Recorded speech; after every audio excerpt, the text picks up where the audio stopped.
Let me show you how to make an amazing sticky date pudding with butterscotch sauce. To start off with, I have my dates.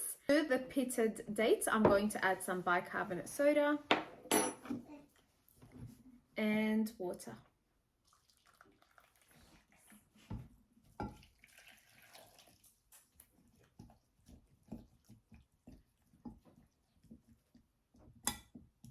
Now set this aside for 10 minutes until the dates soften.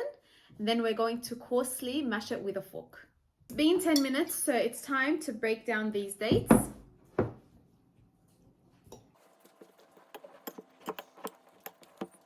We want the dates to be a little bit chunky because it gives a nice texture to the pudding at the end.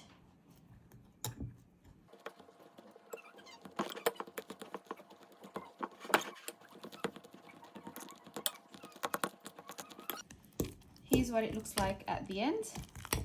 We're ready to start with the next step now. Let me show you the rest of the ingredients you need for the sticky date pudding. We need some butter, some sugar, plain flour and self-raising flour,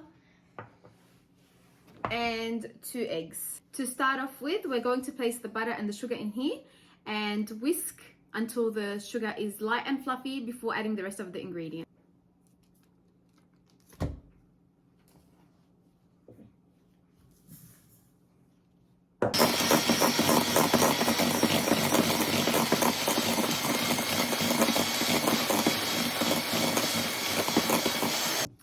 This is what it should look like. Now to add the eggs one at a time, mixing between each addition.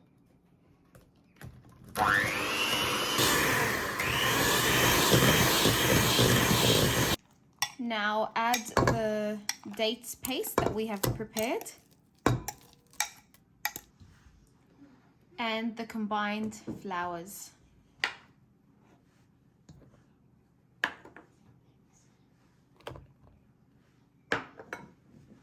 Using a folding motion, we're going to fold that into the egg, butter, and sugar mix.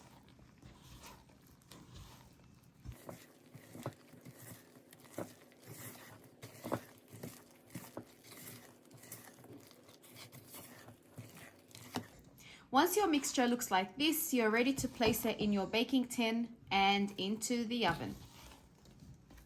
I decided to bake my sticky date pudding in these mini silicone cupcake cases. Fill your cases or your baking tin 3/4 way through.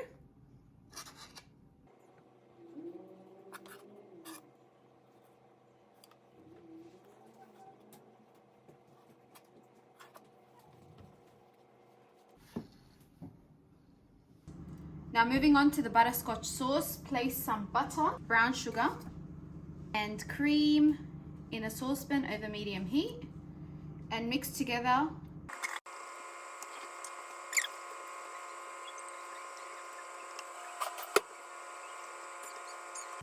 This is what the butterscotch sauce looks like once done. Let it cool slightly before using. This is what they look like once they're out of the oven. Now I'm going to cut the top part or the dome off because I'm going to present these upside down and they will just look so much prettier without the dome. I'll show you what I mean in a sec. What should you do with the dome? Save it and you can eat it later on with some butterscotch sauce.